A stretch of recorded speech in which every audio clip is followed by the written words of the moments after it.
This hour of broadcasting brought to you by TwoWayRadioCenter.com, a Motorola value-added reseller.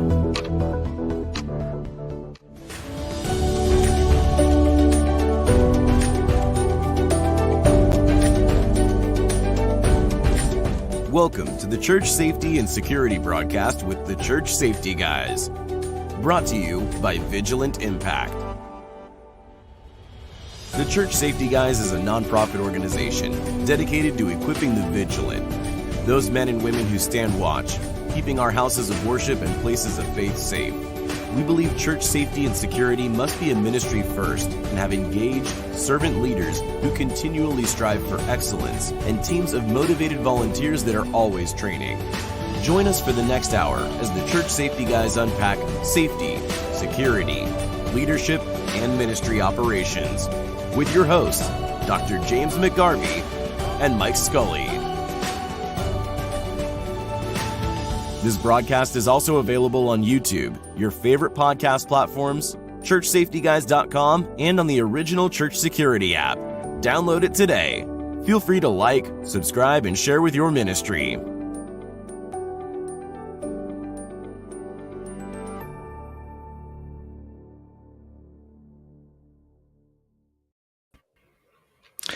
Hello and welcome to the Church Safety and Security broadcast with the Church Safety Guys. I am James, and once again joined on this live broadcast by my co-host, Mike. What's up, Doc? You were waiting for that one, weren't you? Hey, I haven't said it in a while, so I was like, all right, I'll throw it out there again.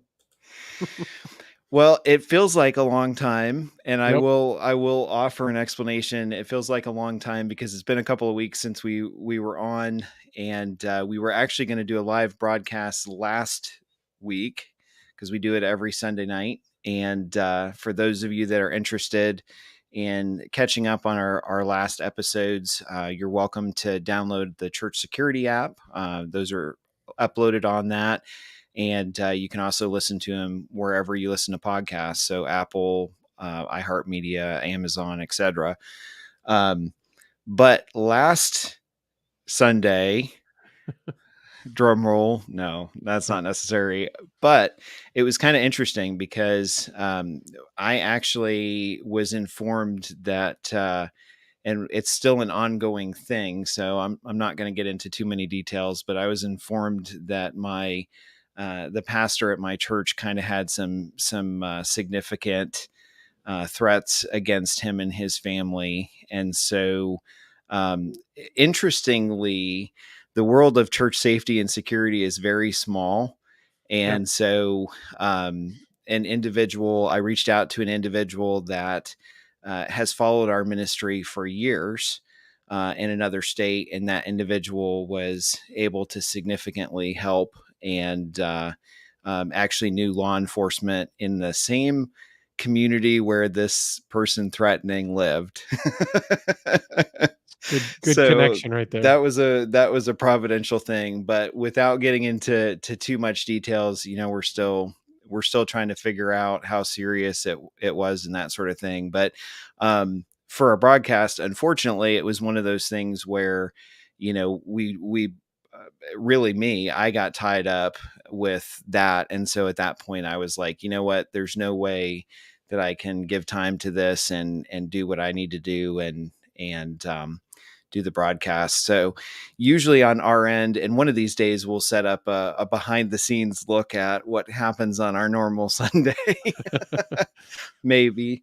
I don't think anybody wants to watch my kids running through the shot and screaming and yelling at each other. It is what it is, right? Your kids are cuter than my kids, so Well, my kids are younger, so yeah, exactly. That's why I said they're cuter than mine. But anyhow, so apologies for having to reschedule last week. We're definitely we put out a survey on the Facebook groups of what topics you want to hear about from us, and so I think we have one more episode, which is next week, and we're going to talk about, which we normally do, is we try and get in an episode about holidays and how to prepare for large events for churches and places of worship.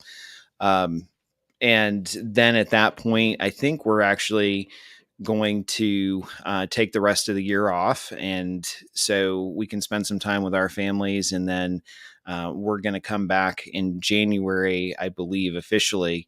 But we are in the process of taking all that information, all those topics that you guys requested, and kind of categorizing them. So thanks for reaching out. Thanks for giving us ideas. And we certainly want to provide content that's helpful and can be a blessing to you and your ministry. So from that standpoint, keep that coming. It was actually, I think it was a poll suggestion in all the groups. So if there's a topic that you would like us to chat about, or maybe even a guest that you'd like us to try and get on to the broadcast, feel free to reach out to us through that, or you can always email us through our website, which is churchsafetyguys.com. So other than that, one other piece of news. Oh, yeah, go for it. Well, this very recently, the book, our latest book, did come out. 4 Pillars of Church Safety and Security, instant bestseller. Proud of that, and thank you all for those that purchased copies in the first week. There, it did help us place on the list and a rank. So big success there, and we're raising funds with the sale of each one to donate to churches that were affected by Hurricane Ian down in Florida. So chance to give back and help out at the same time while launching a new book. Certainly was not on the roadmap for 2022 to publish yet another, but divine inspiration, good partnership, good feedback from folks at our Texas showing at a conference we were down in August in Dallas, and a lot of good feedback there led to that book. So for sure. And it definitely, I wasn't expecting to have another Amazon or an Amazon bestseller, but that was Mike's official first bestseller in co-writing. So that was really cool.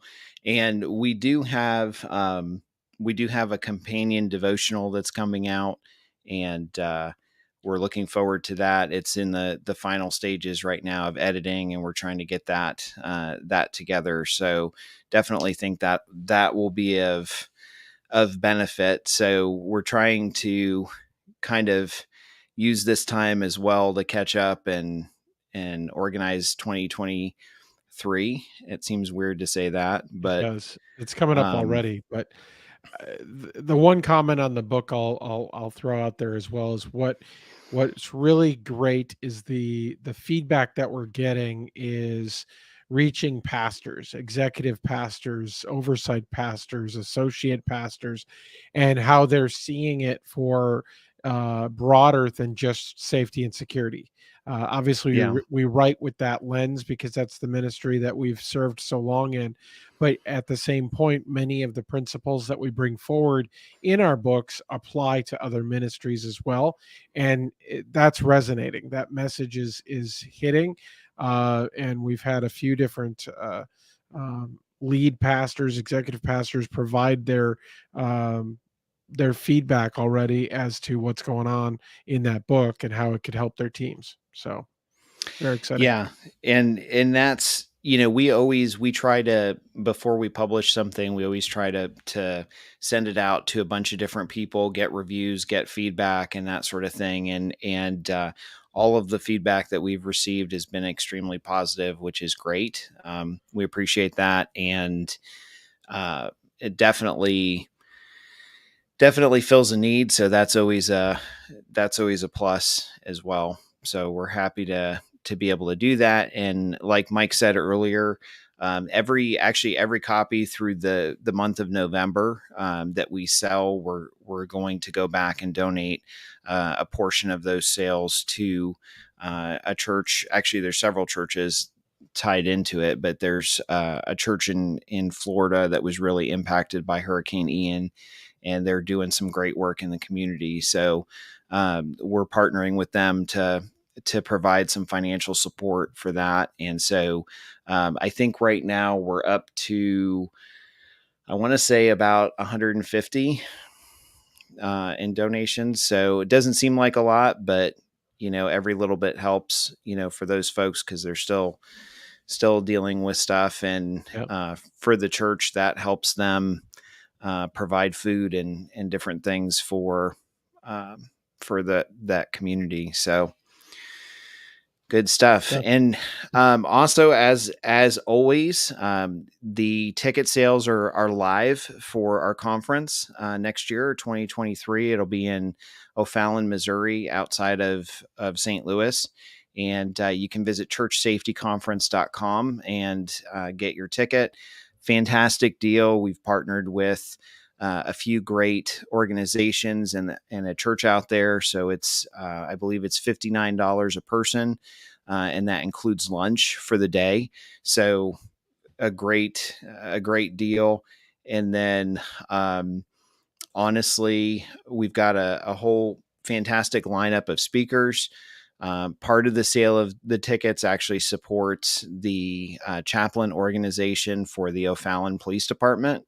And if you are interested in bringing your team, there's some pretty amazing discounts for that as well. And we've had quite a few churches reach out to us and say they were going to come out and wanted to meet us and wanted to bring their whole church and whole team. So our content for the day, again, we're going to have some of our guests on there. We're going to talk about starting a team, running a team, some of our ministry life cycle, sustaining a team, and that sort of thing. And it'll be a lot of fun. So you don't want to miss it if you live in the Midwest. And Mike said he's willing to sign books for whoever's there. So.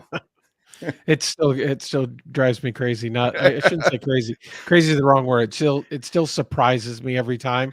It shouldn't at this point, because it's like there's been enough conferences and enough times, but it's really weird to still sign a book, because I'm like, oh, it is.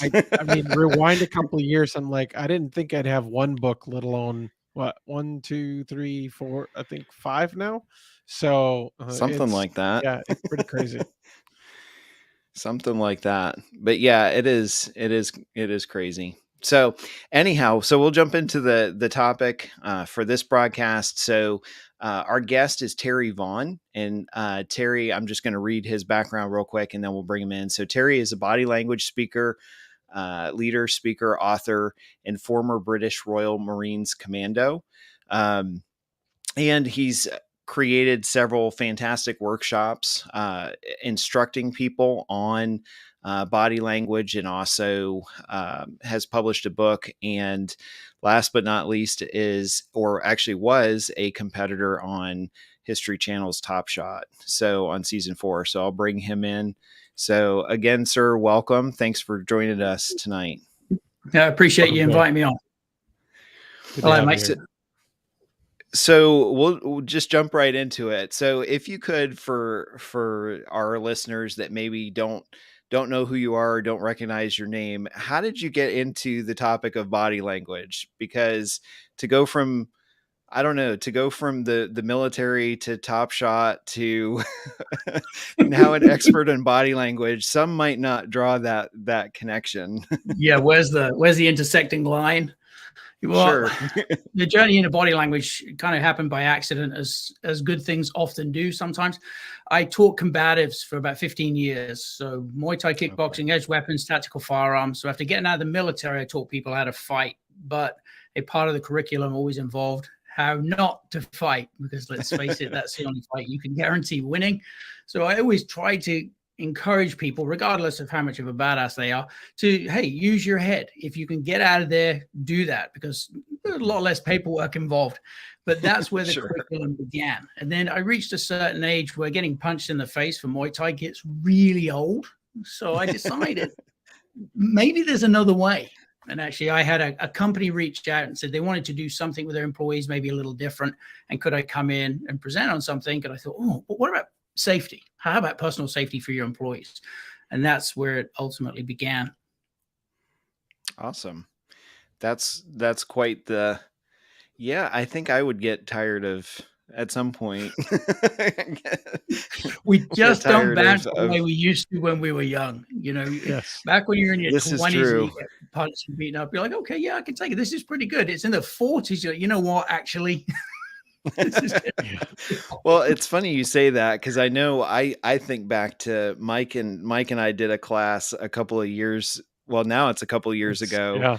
In St. Louis. It was an executive protection class where we put a lot of those fundamentals together, and I ended up being the I almost said dummy, the principal, and I felt like a dummy because I was getting thrown into the back of a Chevy Tahoe for quite a few practice rounds and whisked away. And it was so funny because at the end, I think it was a 3-day thing, but by the time I got home, I walked in the door, and my wife, being the gracious wife that she is, she's like, "Hey, I scheduled you an appointment with the chiropractor."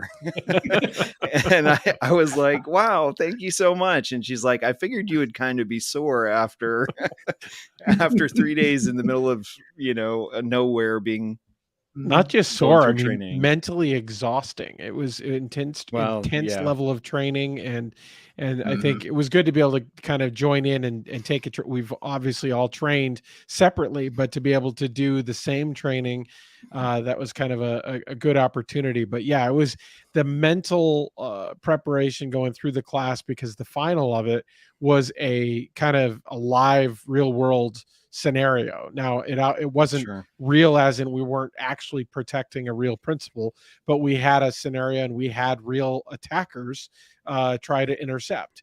And so there were multiple setups around that. Anyhow, it was a really good experience, both the physical and mental taxing of it, that really put us through the ringer.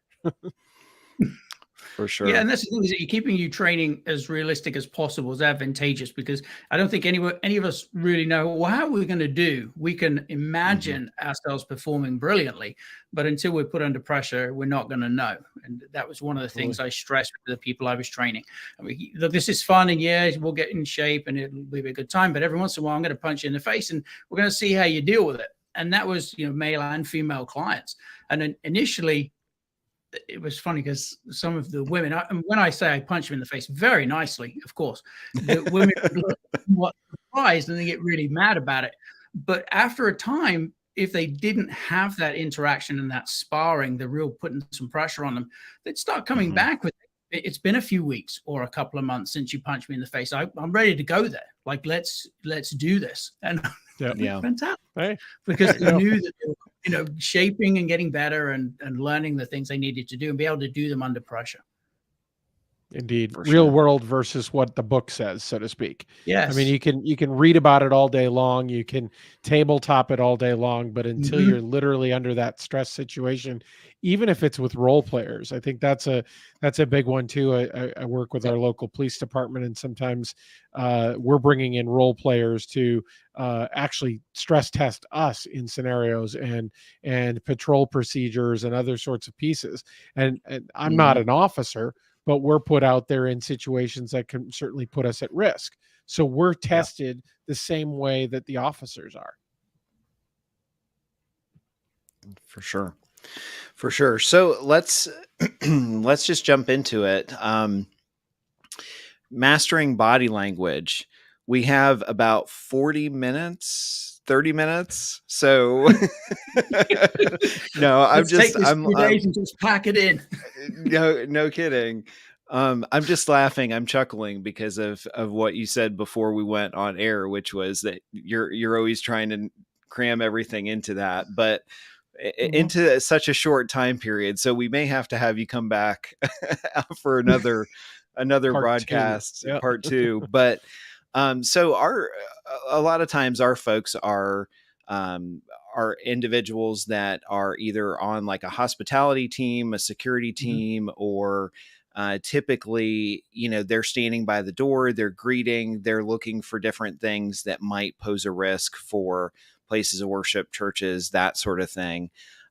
What are your thoughts on that? And what are some things that that individuals can look for or see as maybe a red flag or something of concern on that topic? Well, and I always start this because dangerous individual recognition training is body language, mindset, and strategy. But I always start with the mindset and strategy first, because I think each individual, most of us at least to some degree, I think, are curious about body language and nonverbal communication because it's an interesting topic. But the reality is we need to know ourselves first. If we don't understand how we're processing sensory information, there's a very real chance we're going to miss the signals anyway. So if I can just jump back for a second, we see a lot less of the environment and the details of the people we interact with than we think we do. We're typically seeing around 1.5 degrees field of view in foveal vision or HD vision. So if we accept that our vision isn't quite as miraculous as we think it is and apply additional effort to the screening process from the outset, then we're more likely to be able to take in much more detail than perhaps we would have done otherwise. But in many cases, most people don't even realize how limited that HD vision is. So, and I don't know if you guys know this, but if you put your thumb out at arm's distance, literally, depending on how athletic your thumb is, that's around 1.5 degrees field of view. And literally, if you bring up both of your thumbs together at arm's reach, you'll notice you can only actually visually focus on one thumb or the other, which starts to give you an idea about what that foveal cone of vision actually is. So if you're standing looking at someone and trying to assess them, you're a greeter, at a house of worship, and you're looking them in the eyes, you can't see what the hands have, and vice versa. If you look in their hands, you can't see what the face is doing. So before you get to the point where there's an interaction, we want to already have acknowledged that unless I physically and cognitively or consciously look to the hands to see where they are or what they may be carrying, we may already have missed something. So long before we've got to an interaction, we want to know, okay, I need to apply physical effort to scanning the entire person, head to toe. Now, if you do this with a smile on your face and, a little bit of a twinkle in the eye, you can get away with murder. And if you're doing it in a more traditional security sense, where we're just screening everybody, well, yes, then suddenly it gets weird. And the problem with that is it changes their baseline behavior or what's normal for them. So one of the things I always try to encourage when it comes to security is that there is a time and a place for mean security to sort of put some intimidation and the fear of into someone.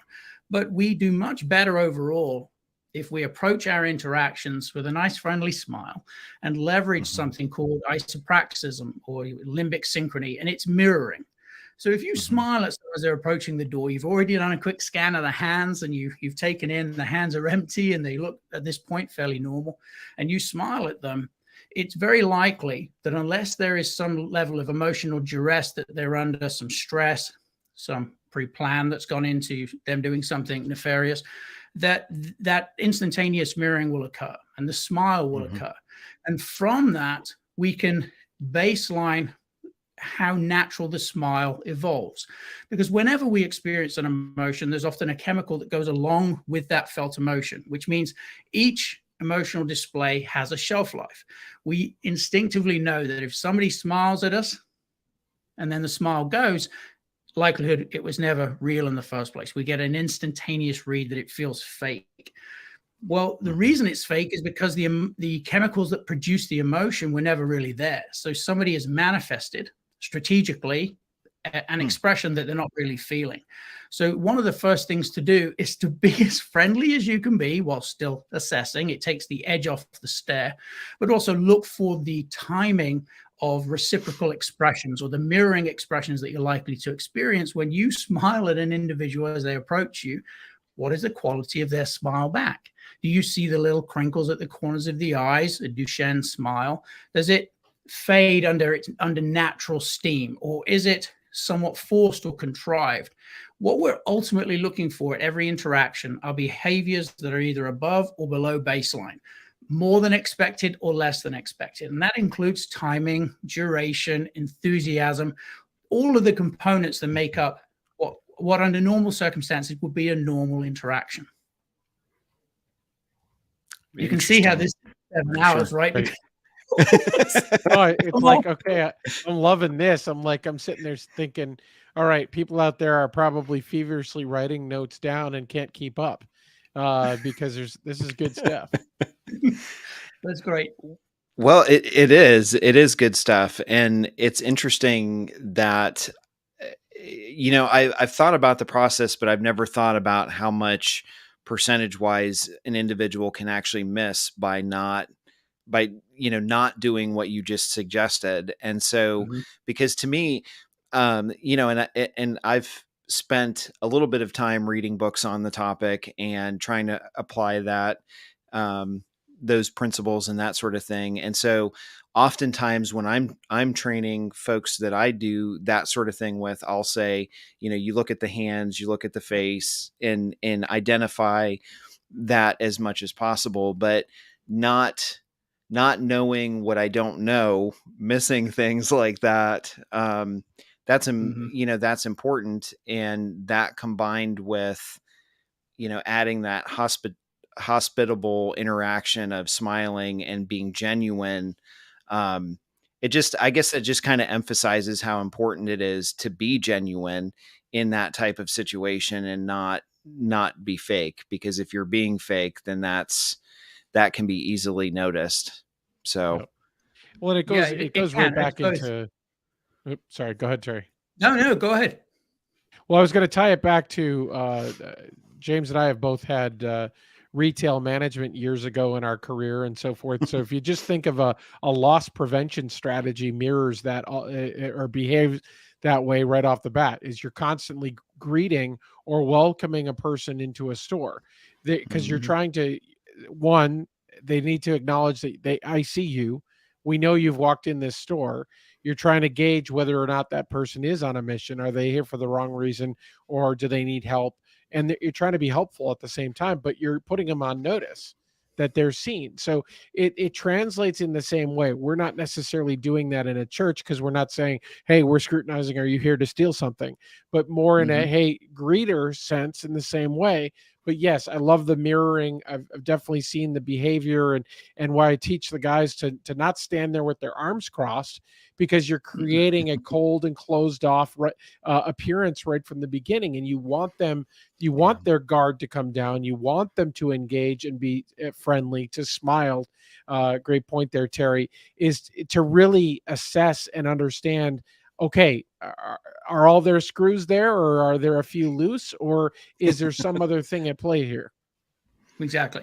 Well, the other benefit to not having your arms folded is, in many church settings now, the security teams are armed. They've concealed carry, and they have other self-defense tools as is necessary, given the possibility, at least, that somebody may come in there and do real harm. So having your arms folded is ultimately an additional move you've got to make to be able to get to whatever tool you're going to use. So, there are a number of different reasons to not have your arms folded. And for most people, there's an inherent bias in the perception of arms folded being closed off.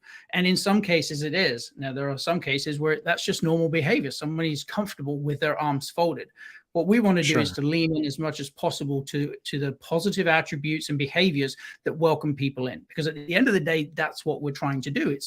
It's welcome in anyone that wants to attend, that is there for the right reasons, come along. But anyone that isn't, of course, now, okay, well, we're looking for these behavioral indicators above or below baseline that give us some clues that maybe they're not, quite squared away. It always entertains me when I go through the airport to travel to speak, and occasionally I'll come across a TSA agent. It will give you the stink eye, and they'll say, where are you flying from today, sir? Who did you pack your bag?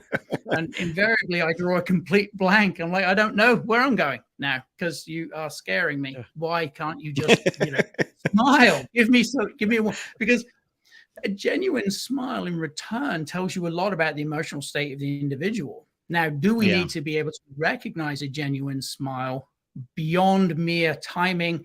Yes, because there are so many types of smiles that can be used as a mask to hide other emotions. So in addition to, just as we're sort of on the smiling topic anyway, in addition to the crow's feet at the corners of the eyes, we're looking for the cheeks to be bunched. The zygomatic major pulls those up. We're looking for a horseshoe shape underneath the lower portion of the eyelid, because the muscle around the eye, orbicularis oculi, when it contracts this way, it kind of lifts the eye up. It gives us, this little pinching here that causes the horseshoe. We're also looking for a vast reduction in sclera, or the whites of the eyes, because when somebody genuinely smiles, their eyes will close down and narrow considerably. So if somebody's got bunched cheeks but wide eyes, unless there's a medical reason for why that individual has that expression, it's very likely that that individual is forcing some type of smile, but not actually feeling the emotion that goes along with it. So we have, if you think about it, conflicting muscular engagement, bunching and widening. So those two things are in contrast with one another. They're competing. One is supposed to be telling us that they're happy, but the wider the eyes go, the less likely that emotion is genuine. So and usually during my presentations, we've just got pictures and videos going up left and right. So you're not having to just keep looking at my mug, acting it out. But if you think about that kind of disparity between, okay, how much of the whites of the eyes are showing? Do I see a little horseshoe? Are there crinkles here? Does it feel then on top of that genuine? Okay, well, great. Now we've got something to work on in terms of measuring the genuine emotion behind a true smile versus a fake one or a forced one. It's interesting. You mentioned the TSA. I've had to fly quite a bit lately, and we, as a family, we were flying from Ohio to California, and it's interesting to me that most of the TSA folks, they try and put that like aggressive, like, stink eye or what you mentioned. But what's interesting to me is the ones that are actually friendly and understand, and be empathetic of you having a family, smiling, relaxed. To me, it just seems like they're more effective at screening people. Yes. And it's interesting because we were flying a couple months ago, and my son, who is 11, decides that he's going to take one snack with him. And so he packs this gallon size or quart size Ziploc bag of Starburst candy. And he shoved like 2 pounds of candy into this little Ziploc bag. And so, I put his backpack in my backpack. So obviously, as it goes through the scanner, TSA is like, what in the world is this solid condensed product that's in the Ziploc bag? So, the guy, one of the senior officers steps over to me, and he said, "Sir, can you come over here, please, so we can check your bag?" And I'm going through my mind like, oh my goodness, what did I leave in my bag? Because exactly. So he starts opening it, and he's like, "Do you have anything in here?" And he's asking me the questions, and then he reaches in, and he's like, "Oh, this is what it is." And so he pulls out this gigantic bag of candy, and he said, this this got flagged on the system because of how dense it is. And it clicked in my mind, oh, okay. And so at that point in time, you think about someone's intent and interaction. I mean, he could have very easily been rude or aggressive or said, you can't have this, this is crazy, that sort of thing. And so he looked down, he saw my son standing there, and he started teasing my son, and he said, "Hey, can I have one of the pink ones?" And, starts cracking jokes and different things. And then I started laughing. And so then, it was just the three of us, and it was a much more pleasant experience. And I'm sure from his perspective, looking back on that, it was also very easy for him to tell that, our intent wasn't something more nefarious, like you mentioned earlier. But the reality to me is, I think a lot of times, and Mike and I have talked repeatedly to churches that, tend to try and have a security guard, or tend to be very almost stoic with their security presentation. And so oftentimes we have to coach folks on that and just saying, hey, if you're more hospitable, if you're more pleasant, oftentimes you can get more information back than just, just being there as a guard and unattached guard with your arms crossed or something of that sort. So. Yeah, your demeanor impacts other people exponentially. I mean, there's a couple of parts to every interaction. There are signals you're giving off, the signals the other person's giving off, and then the interplay between those two sets of signals, or what most people commonly know as rapport. And when we play nicely with others and give them a reason to play nicely with us, as long as there's no other negative emotions at play inside that person's head, there's a very real likelihood that we're going to get a lot more information, both non-verbally and verbally, than we would have being stoic. And when I left the military, I very much had the air of what you might imagine a commando has. Everywhere we go, if I'm scanning the environment, I look very much like this. Everywhere we would go. My wife would harass me and say, that is not a very good face. And I'm like, this is the only one I've got. You married it, like your choice. And it really only got brought home. We were at, you'll have to forgive me, I was at a Bon Jovi concert with her, and I'm scanning the crowd and my foot's tapping, which is a good signal that I'm enjoying the music, but my face hasn't been informed that I'm having fun. And about 5 rows in front of us, a fight breaks out. And the girlfriend, whoever this guy was having a fight, started climbing over these seats coming back towards me. And she said, help, my boyfriend's having a fight. And lady, you went past 3 people in orange vests that literally say security on it. Why are you coming to me? And she looked me up and down and said, you've got to be security. And I'm thinking, my wife may be onto something. Because at that point I started getting the requisite elbows in the side, and she says, I've been telling you. And so I have worked very hard since leaving the military to try, being a much more approachable version, and it helps. And yes, for personal safety, do we want to be safer? Yeah, absolutely. We need to have that security presence in a number of different environments, including churches. But the reality is, the more we give of ourselves, the more confident we are in ourselves, and the more we're able to share a genuine part of ourselves with others, the better the communication goes across the board.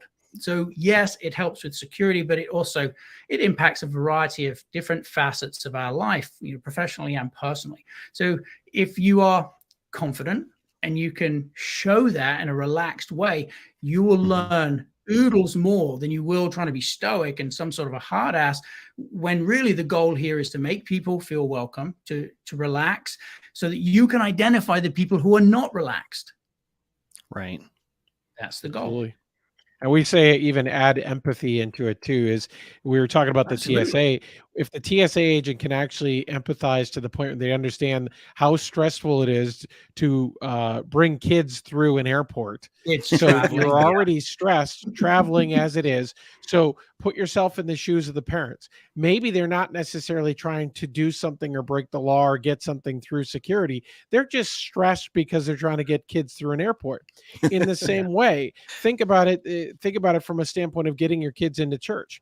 How often I even find myself getting my kids in, and it's 5-10 minutes after the hour, and they're already through worship, and they're already starting, the preacher's already starting to preach, and I'm just getting my seat, catching my breath from getting 3 kids into 3 different classrooms, getting out of the car after barely getting a bite to eat. So it's understanding the situations that everybody coming in with is, and then saying, okay, again, that you mentioned baseline. So for my baseline on an average Sunday, if I'm not working, it's probably elevated and stressed and saying, oh my gosh, where's he running? Well, no, I'm not missing a flight. I'm just trying to get my kids to Sunday church. Well, it's interesting that you bring up empathy, because how do you, in nonverbal terms, as let's say the greeter at the door, how do you express empathy? What is it that you would do in order to facilitate sharing that sense to somebody else? You tell me. I'm asking. What do you do right now? It's the behavior. It's acknowledging them. Absolutely. Well, you display it by mirroring is one of those. You try to be warm. You try to be understanding and say, okay, I'm looking not through you, not just scanning you for purposes of doing my job, but to try to say, I want to understand you. So it's seeking to understand, not just seeking to scan at that point. There are 3 active things that you can do to help promote a sense of empathy, even when empathy may not be needed, because not everybody arriving at a location is already stressed. Most people are, hopefully are in a pretty good mood or a neutral mood, but we still need to give them a sense of we are in tune with them. And one thing that men are usually not very good at is head tilts. And women, you will find, usually are really good at this. This is why you should always have women on your security detail at any location. First of all, they're usually better at reading people than men are anyway, unless they've had training. And so it's always good to have that instinctive woman's touch. But one of the things that women will do is to tilt their head when they're talking to people. And what will happen if rapport is beginning is the head tilt of the other person will likely go. So it's more than just smiling, of course. And it's you as the greeter initiating that. Because again, 3 parts to the interaction, right? Your signals, you at that moment are the dominant individual. You're the gatekeeper. Yes, you are the greeter, but to most regulars, they're going to know you're on the security detail. So there's a sense that they are answering to you, even though they're not answering to you. You're the person they have to get past. So if, as they approach you, you already have a little head tilt, a very, very slight lean forward, and then a little bit of a smile, and perhaps even just a slight lowering the tone of voice. Hey, how are you guys doing today? You sort of push it just a little bit, so it's a little breathy. It gives the impression of excitement, empathy, and rapport in very quick order. And it sets the tone. It gives the other person something non-verbally to anchor to and to mirror back, rather than you waiting for the signal to be given to you. You initiate. Now, let's say you do this. You have a little head tilt, a little smile, a little bit of a lean forward. You ask them, hey, how you doing today?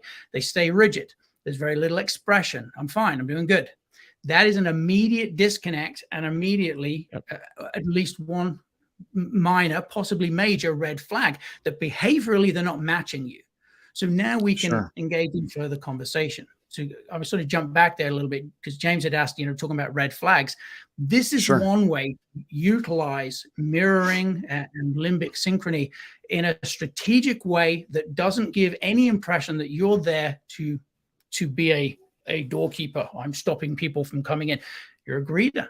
You're an empathetic, rapport building, friendly individual who just happens to have seen a behavioral indicator that doesn't match. It's either below or above baseline. And now we've got something we can talk to further during this interaction.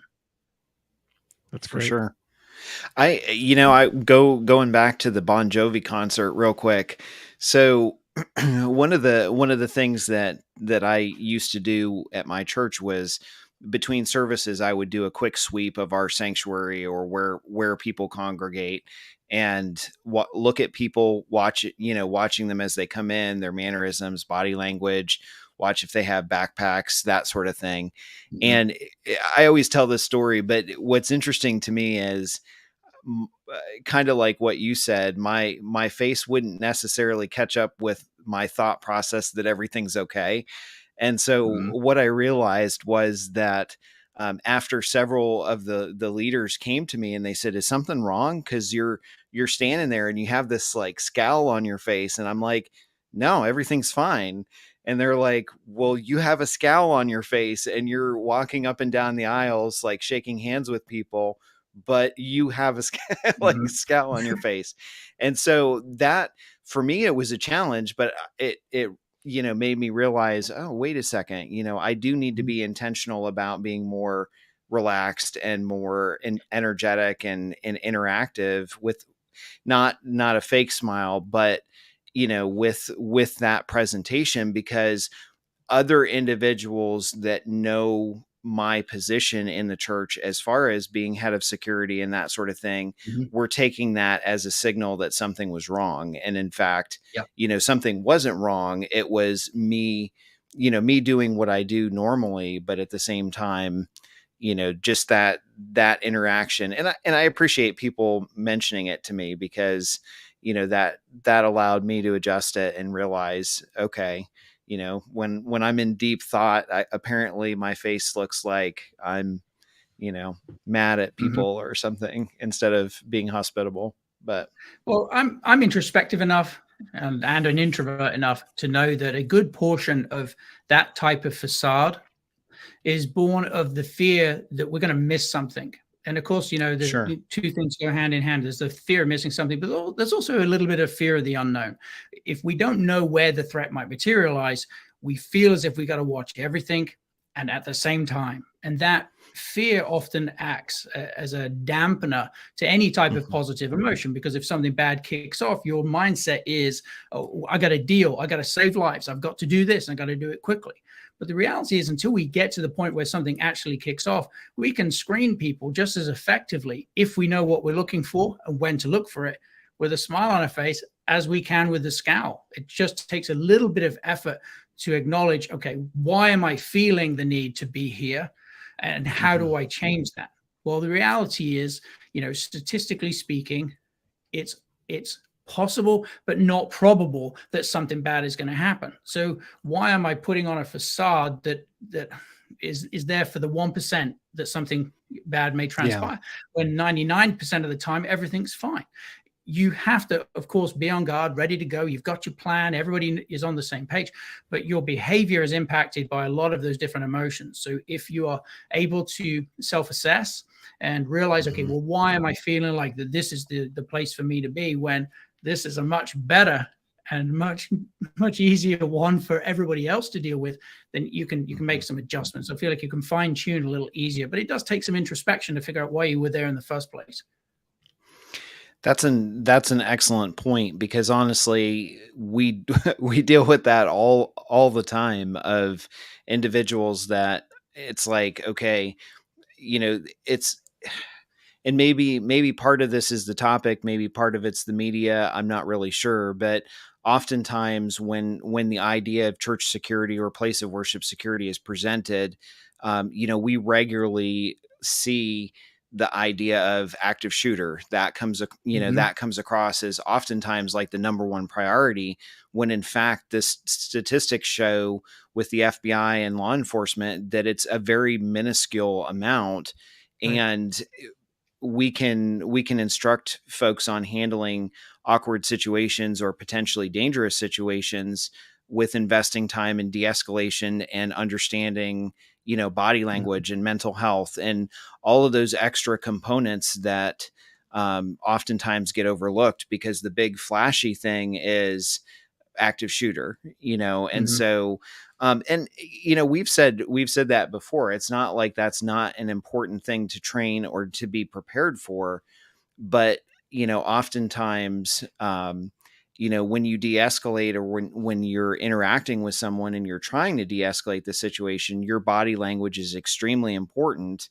And so if you're not connecting with that, if you're standing there, being somewhat aggressive, or not even aggressive, but if you're perceived as being aggressive or perceived as security, then that can throw an easily resolved situation into something that's far more complicated to resolve, because that person interprets your body language as, being hostile or something of that. You generate a false positive because you create somebody else's reaction that was not necessary. Now they're reacting to you because they're like provoked, essentially, not in the sense where it's anger or things, but all of a sudden they're caught off guard because they feel like, oh, I'm being scrutinized, or you're judging me, or I'm doing something wrong when all I did was walk through the door. No, you're not necessary. So you can create that false alert where it's now jumping out at you and saying, wait, something's wrong with this guy. Something doesn't look right, as we see a lot of people talk about. Well, that doesn't look right is because they're not feeling right, because you didn't look right. So it's all a domino effect. It is. It becomes a vicious circle. Yep. Yeah. And, if you think about it, if somebody's already, feels as if they're under a lot of pressure, or that something in their life has acted as a stressor, you're adding to that and ratcheting up that internal pressure and chemical into the system. it's a recipe for disaster. When a nice sympathetic, hey, what seems to be going on, and again, softening the tone, leaning in, repeating back what they say, and not in a mechanical parrot fashion, but a true connection with another human being that says, hey, I hear you, and that sounds terrible. How can I help you? I mean, I don't know, in this hypothetical, what we're going to say, because a lot of it would depend on the behavior and the words from that individual. But we're just taking the edge off, because the moment, emotionally they escalate past a certain point, it takes that one nudge, and now, the prefrontal cortex shuts off, the primitive brain takes over, and they're in the fight portion of, freeze, flight, or fight. So your behavior absolutely can impact that. And taking I can probably de-escalate this, with always in the back of the mind that if I can't, I'm ready to go. It doesn't, none of what I'm saying in terms of rapport building and putting the other person at ease and being a good greeter with rapport and empathy takes away and negates the fact that you still have to be ready. You still have to have a plan ready to go and know what your skill set is and what the distance that you're working to and who's going to be helping you. Yes, that's all there still. But for the most part, you can probably, in most cases, take some of that stress off and bring the situation down, de-escalate, and nothing bad happens. Nothing beyond perhaps just, for a few moments, people are like, what's going on? And then it just fades away into the background, a non-issue, which is ideal. Yeah. There's so much good here that you're unpacking, Terry. I think I want to throw one last question as we kind of wrap up here with running out of time, really to kind of look at those individuals that are meaning harm, that do have ulterior motives, that are perhaps walking through the church. What can you tell those lay folks, those ushers, those folks that are volunteering to be safety team members that don't do this for a living, didn't necessarily have military training, don't train with the police department, any of those things? What should they be looking for?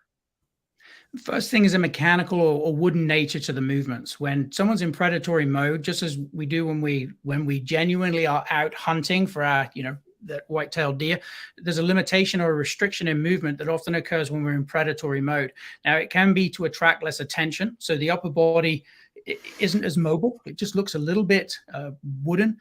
But it can also be because they are concealing, and in most cases, because we've been lucky so far, most shooters being literally zero training, that, they've got something stuck in their big jacket or, in the pants with no holster.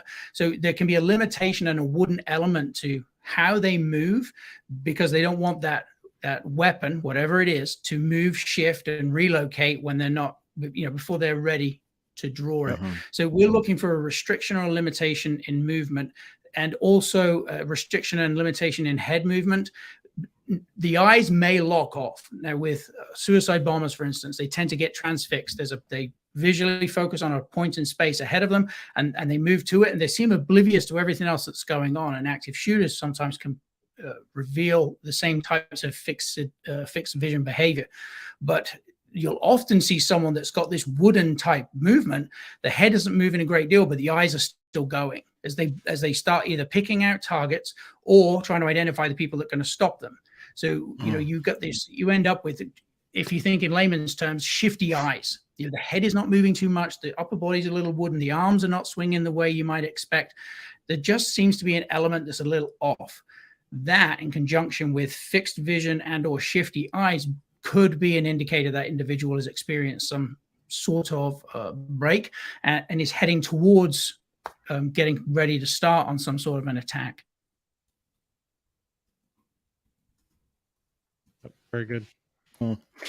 Well, unfortunately, we're kind of out of time, and I say very much say unfortunately, because I feel like I could probably throw some more questions. And well, I feel like he was giving some of our audience a master class here, and there's, as we said, we're trying to squeeze this all into 35, 40 minutes really of airtime.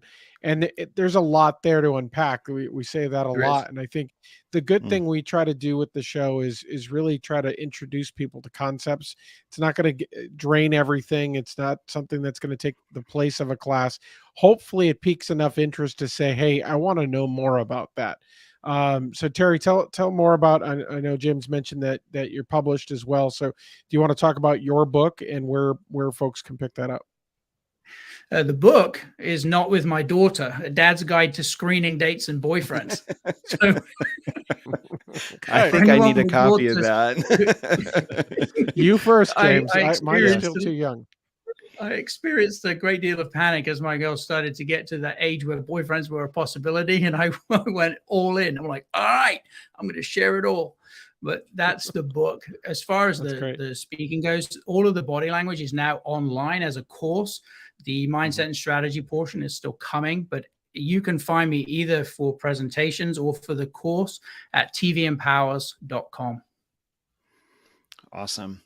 Well, thank you very much again for joining us, and hopefully as we rebroadcast, and certainly as we put this episode out there, we will link back to your website. So if individuals want to take that class or have more questions about maybe some training that you can do, they can reach out to you through the website for sure.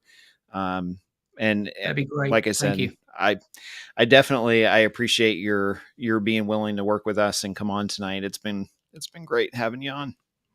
Thank you. I appreciate you having me on. Thanks, Terry.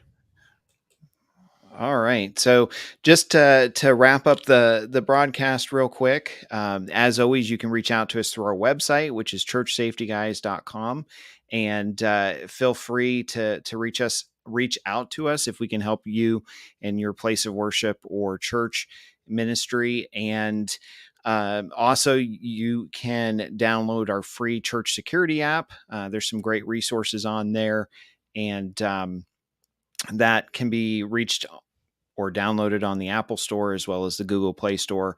And as always, you can reach out to us through that app as well. So beyond that, just to wrap up real quick again, and mention, if you came in halfway through, we have the new 4 Pillars of Church Safety and Security book available, and that's available through Amazon. And every copy that we sell in the month of November, we are donating a portion of that to some churches in Florida for the Hurricane Ian effort of supporting communities down there.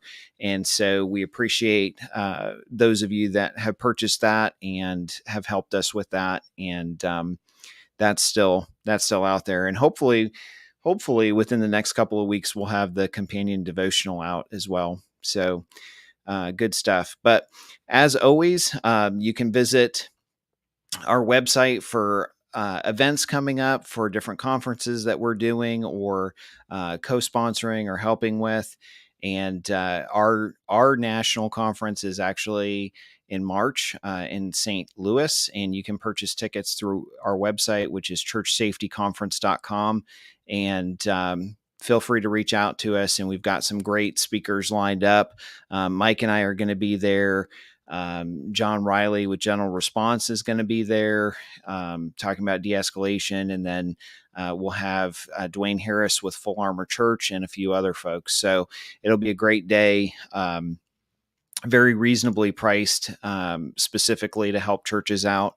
And so we'll have some great resources there for you and your team as well. So with that, we will be back next week, Lord willing, and if we don't have anything pop up with our churches, and we will talk to you then. So take care. Have a great week. God bless. Brought to you by TwoWayRadioCenter.com, a Motorola value-added reseller.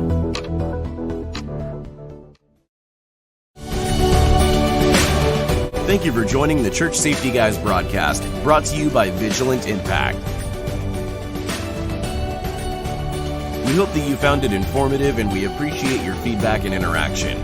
Be sure to share our broadcast with your teams, join the discussion online, and connect with us on social media. For other great ministry resources, download the Church Security app or at our website at churchsafetyguys.com. Remember, keep a servant's heart, a mindset of ministry, and semper disciplina.